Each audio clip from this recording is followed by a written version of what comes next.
Your property tax just got cut. Congrats or condolences.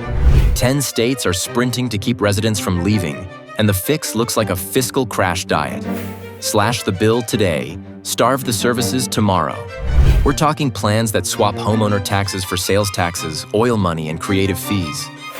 Sounds clever, right? But here's the catch. Schools, fire, roads. Someone still pays. If it's not you as a homeowner, it might be you at the checkout line, or your kid in a crowded classroom. Stick around as we count down the quiet tax-based bleed and the domino each one knocks over. Number 1, New York. New York keeps hiking the tab on top earners, but the penthouse crowd found the exit. 6 months in Miami, Florida plates, mail sent to a Midtown LLC. It's legal, and it's happening. Here's the catch. Albany leans on the top 1% for a big slice of income tax while downstate school levies already bite.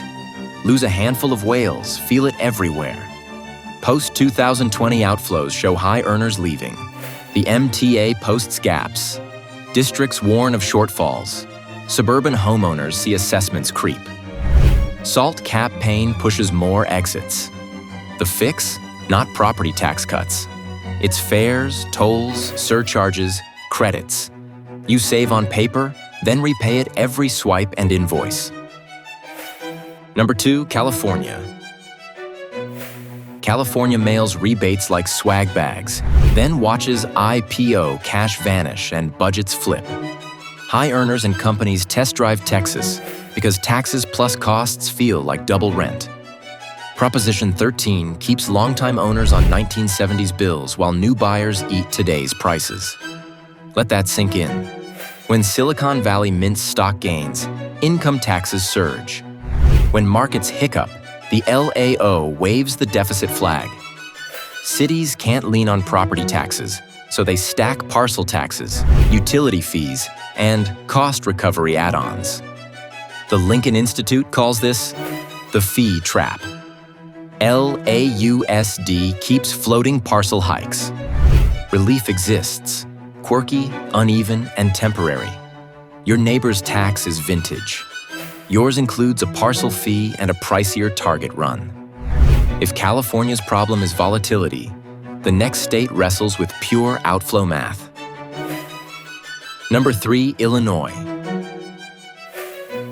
Illinois loves a headline freeze and a gimmick rebate. Looks clean. The rabbit still hops out. Pension debt that eats lunch first. Here's the catch.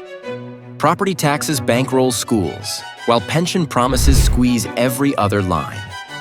Chicago and the collar counties post eye-watering effective rates. The 2020 graduated income tax bid failed, so the state leans on flatter revenue and backfills with more regressive stuff. Watchdogs warn about pension crowd out. TIF districts skim growth from school bases, then everyone wonders why levies creep. Relief hits once, the hole stays. It's a gym membership you never cancel, funding math class and the firehouse. Next door, a smaller state tried tax the rich forever. The treadmill got steeper. Number 4, New Jersey. New Jersey takes home the crown for highest property tax bills, year after year. So Trenton rolls out anchor checks and quietly hopes you won't hop over the river. Sounds generous, right? But here's the catch. Schools and local services run on those property taxes. A state credit calms the sting without fixing the blade. The Millionaire's tax is already on the books, while pensions and debt sit heavy. Average bills crack $9,000, and people eye Pennsylvania or Florida. ITEP warns rebates beat headlines, not structure. The Lincoln Institute flags caps that strangle services. So the cut becomes a shell game. Rebate here, reassessment there. Save $500, then pay a bus and sports fee. Number 5, Massachusetts. Massachusetts slapped on a 4% surtax over $1 million to fund schools and transit. Sounds noble. But here's the catch. The take came in light, about $1.2 billion against loftier hopes, while the MBTA stares at a multi-billion-dollar hole in pricey capital needs. Let that sink in. IPO pipelines slow, remote work spreads, and the income base starts to wobble. Meanwhile, town budgets lean on property taxes capped by state limits, so residents push local overrides to keep classrooms staffed. LAO-style volatility logic applies. When high earners' income dips, services flinch. Think tank debates rage. The Lincoln Institute keeps warning about overrides. The surtax buys time. Town meetings clap, then wince at the bill. Cross the line into hedge fund country, and the problem is more boutique. Number 6, Connecticut. Connecticut rolls out the red carpet for hedge funds, while small towns hike mill rates like it's a seasonal sport. You get gleaming towers in Fairfield County and bake sales to buy math books 2 hours inland. Let that sink in. But here's the catch. Wealth clusters in a few zip codes, state aid rises, then fades, and towns lean harder on property taxes to keep basics running. Car tax caps sound friendly until mill rate disparities shove the bill around. Pilot fights simmer. Outflow to zero-tax states never stops. School consolidation debates drag on as buses get longer routes. Number 7, Pennsylvania. Pennsylvania keeps income taxes low and hands school funding to property taxes. Relief shows up as homestead exemptions paid by casino revenue. Nice when slots are busy, thin when they're not. Retirees want predictability.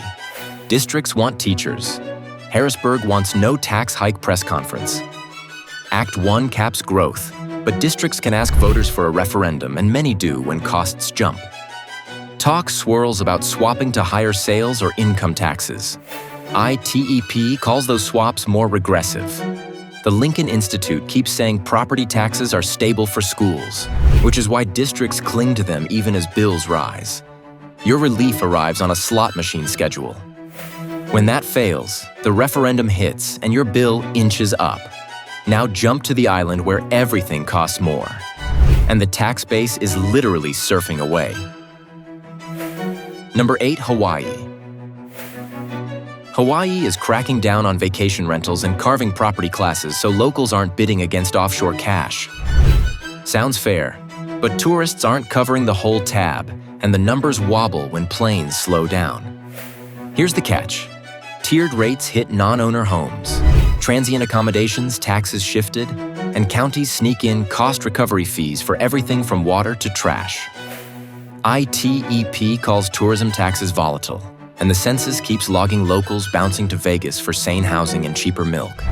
Wildfire recovery stacks new costs onto a tight budget. Homeowner relief feels good until that permit fee climbs. You pay less at the mailbox, then more across the counter. From islands to hollers, the next state trades people for pensions. Number 9, West Virginia.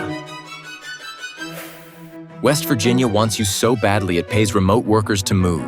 It's real, it's happening. Cash, co-working space, hiking trails as bait. But here's the catch. Fewer people means fewer dollars. Coal fades, revenue dips, and the state trims income tax rates while pitching incentives. Counties talk about cutting tangible personal property taxes. Schools consolidate to save money. Rural EMS shuts down shifts. Economic development touts signups. Then the realized moves don't match the hype. ITEP and state fiscal notes warn the cuts outpace growth. Number 10, Louisiana, the oil patch trade-off. Louisiana sells you the dream. Low property taxes, lights kept on with oil money and fat sales taxes. Sounds cheap. You're not ready for the twist. But here's the catch. Severance and sales taxes swing hard. Floods hit, premiums spike, people leave. Industrial tax exemptions. Yeah, the other ITEP. Shave local school revenue while watchdogs complain the base gets hollowed out. Lincoln Institute types warn property taxes are boring but stable. State budget docs show oil checks don't land steady. Storm recovery piles costs. Proposals shift more onto sales and fees. When oil's up, The party's loud. When it's down, you eat it through fees and shabby services. Relief today. Resilience? Not guaranteed.